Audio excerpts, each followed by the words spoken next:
keluar dari JSX. Ada balon udara, ondel-ondel, kemudian juga kereta api maupun elang bondol, yang ini merupakan pengalaman yang unik bagi para pejalan kaki.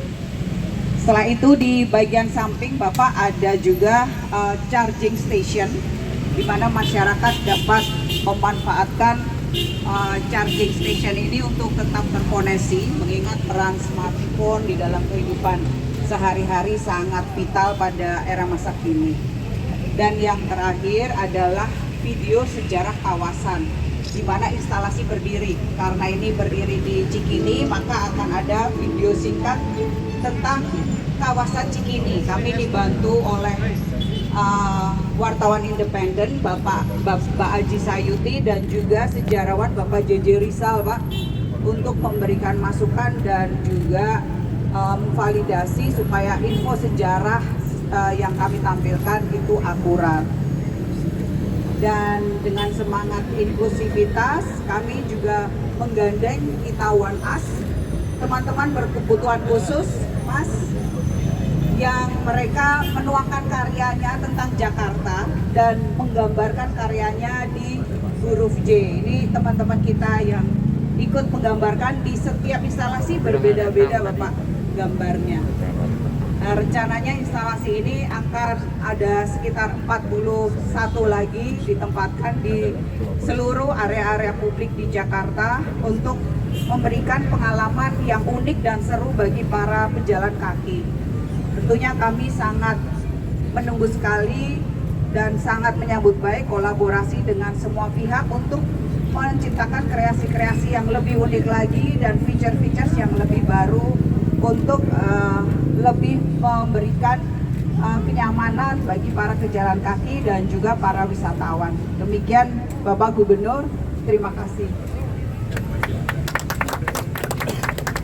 Terima kasih untuk Ibu Novita Dewi atas penjelasannya yang sudah sangat lengkap.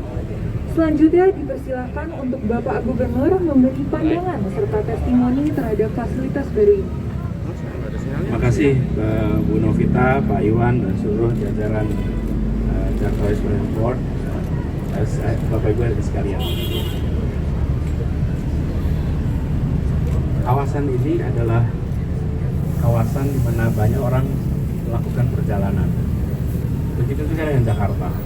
Jakarta adalah sebuah tempat di mana banyak orang berdatangan melakukan perjalanan. Saya sering sampaikan tanggung jawab kita ini adalah bagaimana memberikan pengalaman atas setiap perjalanan. Apa yang dijalani menjadi pengalaman. Dan itu artinya ada suasana yang baru, ada informasi yang baru, ada keunikan-keunikan yang membuat perjalanan itu menjadi sebuah pengalaman. Kalau perjalanan tidak menjadi pengalaman, dia akan menjadi rutinitas begitu saja. Nah, signage ini, saya berharap tempat ini nantinya bisa memperkaya pengalaman itu.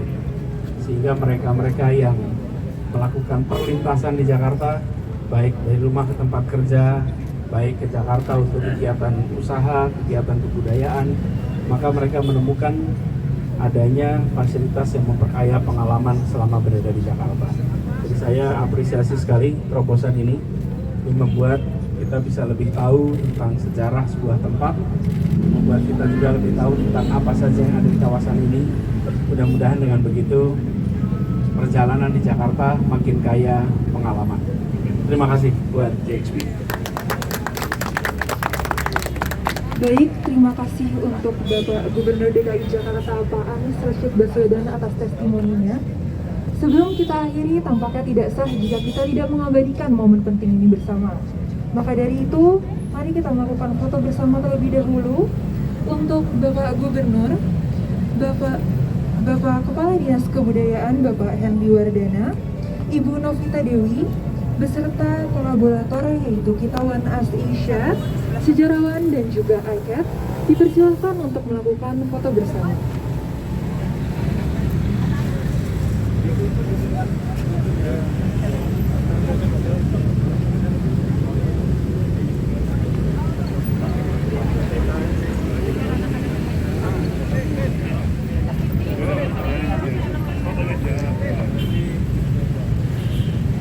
1, 2, 3. Sekali lagi. 1, 2, 3.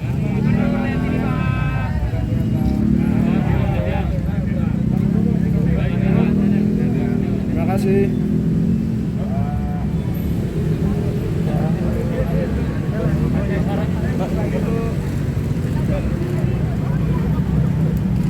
Satu, dua, tiga.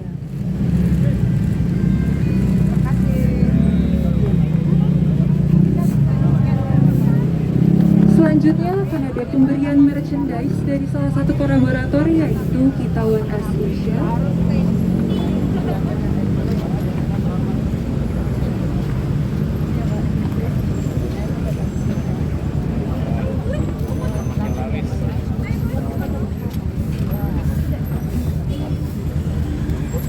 Alhamdulillah.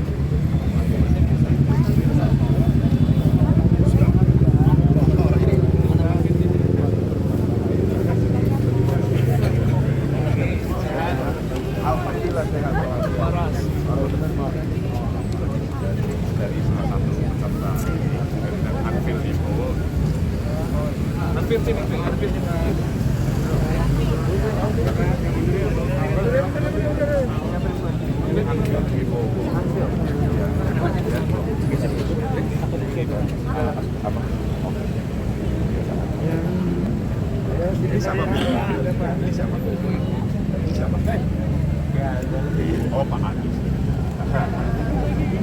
Oke, izin boleh lihat kamera? 1, 2, 3.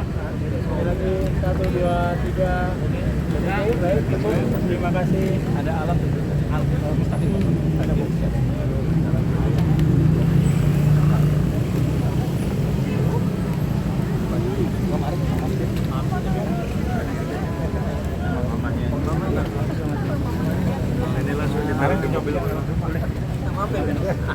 Panas ya.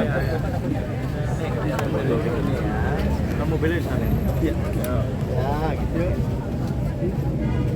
Lihat kamera sini 1, 2, 3. Sekali lagi. Mobil di mana? Oke. Cukup. Oke.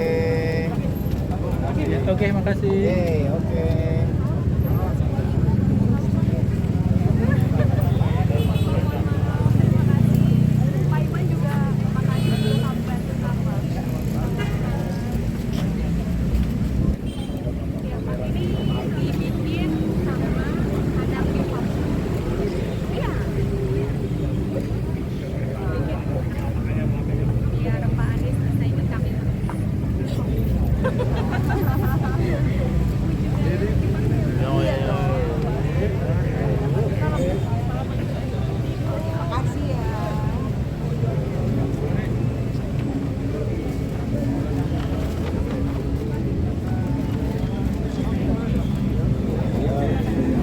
Demikian sesi peresmian Jakarta Street Experience.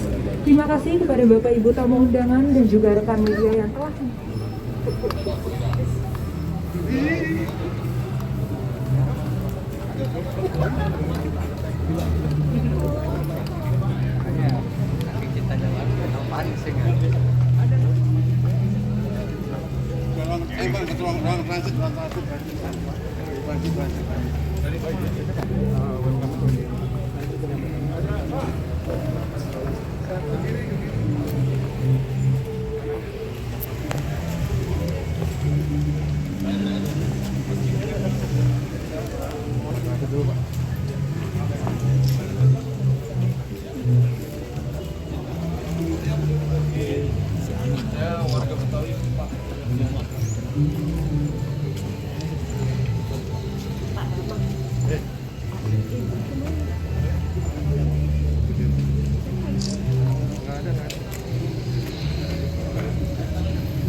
kalau diperiksa jadi kan sendiri kita dikasih uang sebentar.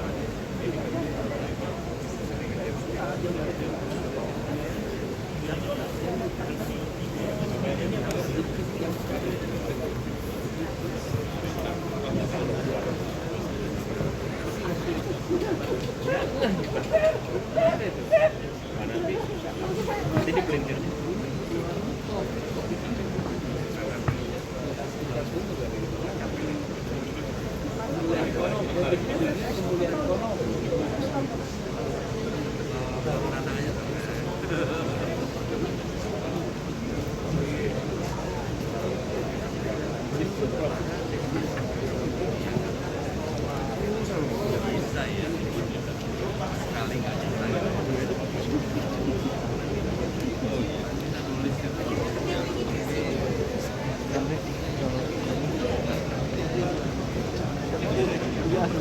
Bisa nunggu meluangkan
Kemarin udah koordinasi belum?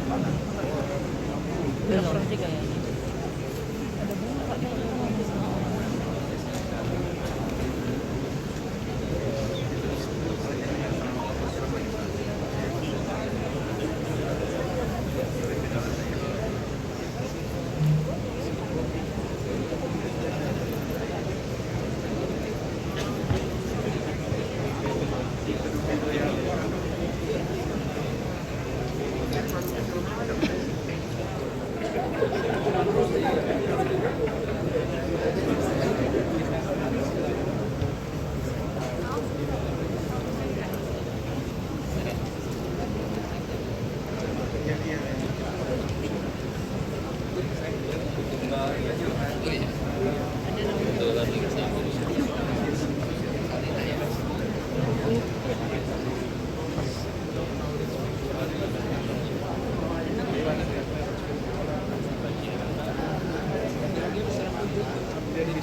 Iya, iya, iya.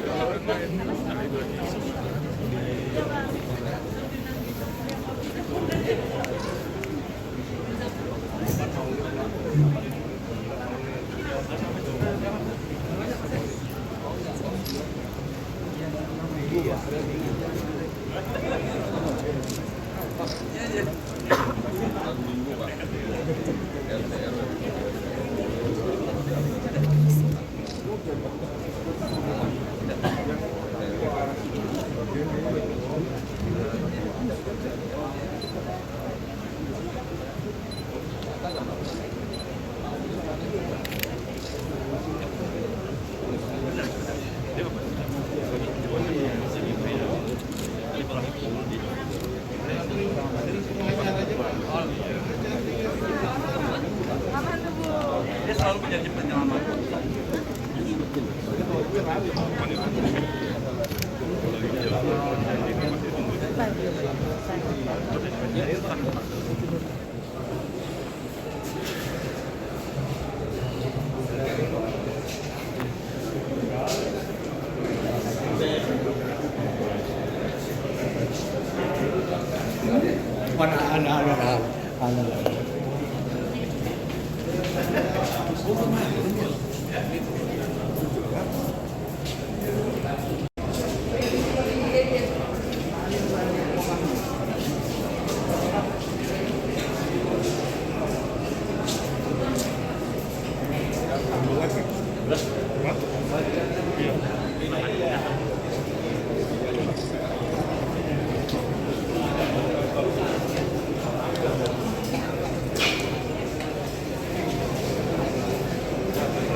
Pagi udah, siang udah, langsung.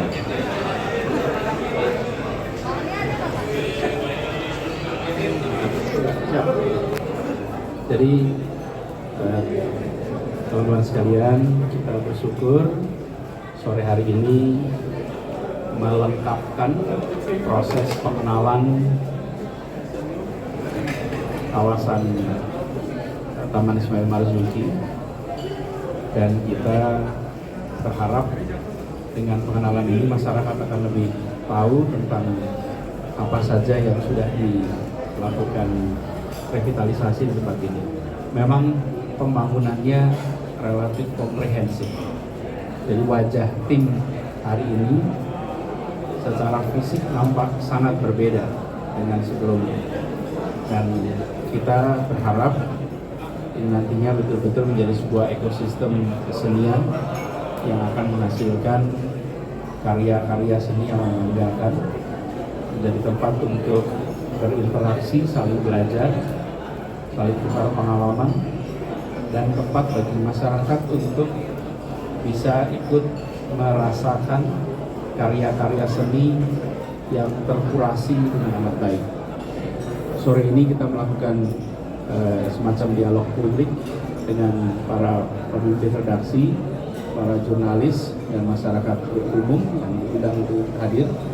Di sini kita jelaskan sekali lagi bahwa tujuan dari revitalisasi total Taman Ismail Marzuki adalah untuk menghasilkan ekosistem seni budaya berkelas dunia.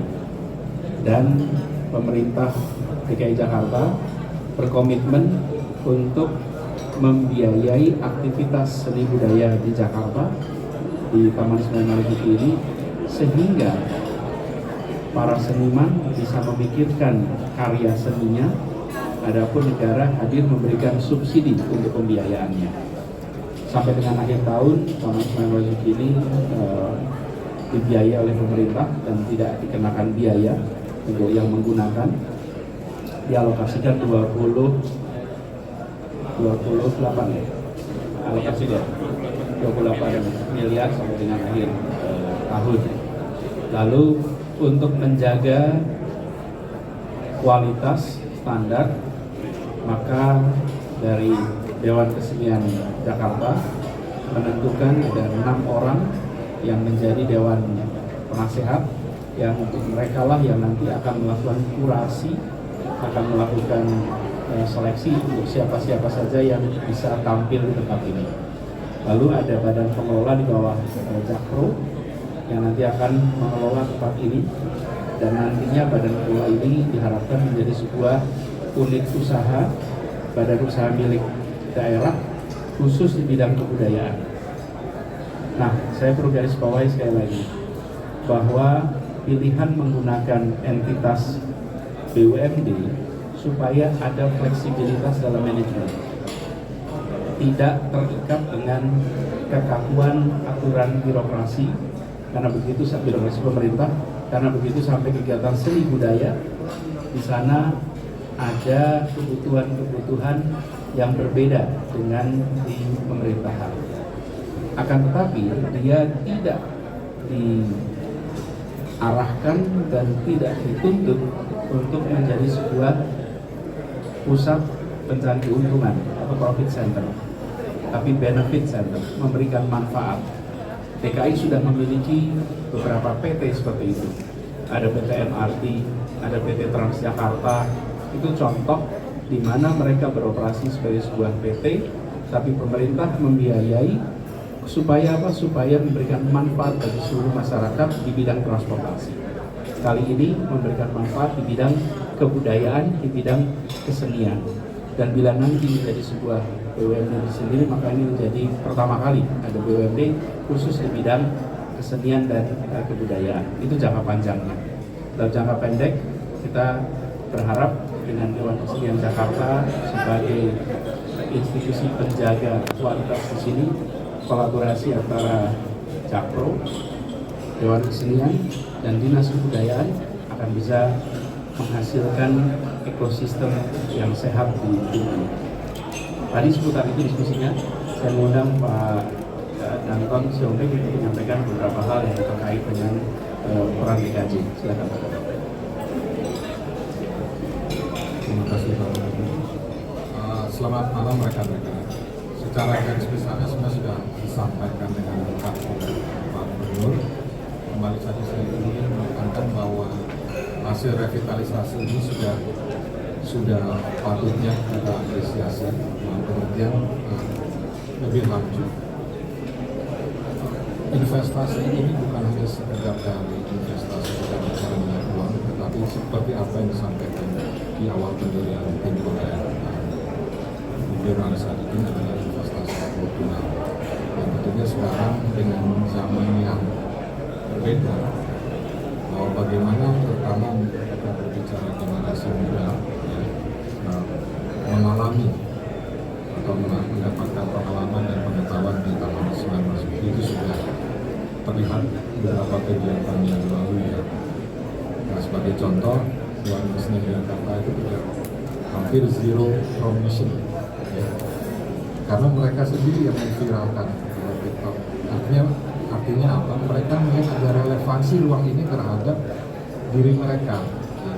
Melihat ada relevansi ruang ini terhadap ekspresi diri mereka, itu menjadi penting sebagai ruang yang nantinya juga mendekatkan kepada generasi tersebut. Lebih hal-hal ini semua sudah disampaikan oleh Pak Gubernur secara lengkap. Saya hanya sedikit menambahkan itu, dan tugas Dewan Kesenian Jakarta sebagai koordinator akan tetap menjaga atau merawat dan tetap menjaga itu sebagai satu manajemen reputasi bagi Taman Nasional Masyarakat. Kira-kira itu kawan-kawan, terima kasih. Pak Budi,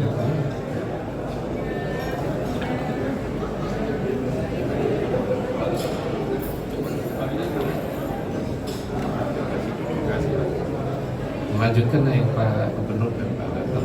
Mungkin satu hal adalah tugas Jakpro di sini tadi adalah konten beliau, mengkurasi konten, bagaimana mengisi. Namun kami di sini Jakpro adalah satu, memelihara venue ini sesuai dengan standar pelayanan minimal. Kami harus deliver ini dan tetap terawat seperti ini sampai 10-100 tahun kemudian. Ya, insya Allah kita bisa lakukan seperti itu. Terima kasih. Sekaligus mengakhiri, saya ingin mengundang kepada warga Jakarta, yuk datang ke Taman Ismail Marzuki yang baru. Kita lihat tempat ini. Nanti Jakpro bantu menyiapkan turnya, sehingga nanti ada setiap jam bisa jalan keliling, ada yang memberikan guide, sehingga bisa lihat tempat ini. Saya mengundang kepada para guru-guru seni di Jakarta, para siswa sekolah-sekolah seni untuk datang ke sini dan peminat seni kebudayaan untuk mari datang. Sejak sekarang Taman Ismail Marzuki sudah dibuka kembali dan silakan datang menikmati tempat ini. Ada pertanyaan? Pak, izin Pak. Terkait subsidi yang tadi dibilang, Pak, apakah subsidi itu hanya khusus untuk kesenian yang ada di tim atau apakah kesenian yang ada di luar tim juga, Pak? Misalkan kayak kemarin di SCBD itu kan sempat ada CFB ya, terus kemudian ada banyak juga kesenian yang di sana muncul, Pak. Apakah hal yang seperti itu akan difasilitasi untuk disubsidi juga atau tidak? Oke, terima kasih. Ya, ada yang lain? Sekalian aja.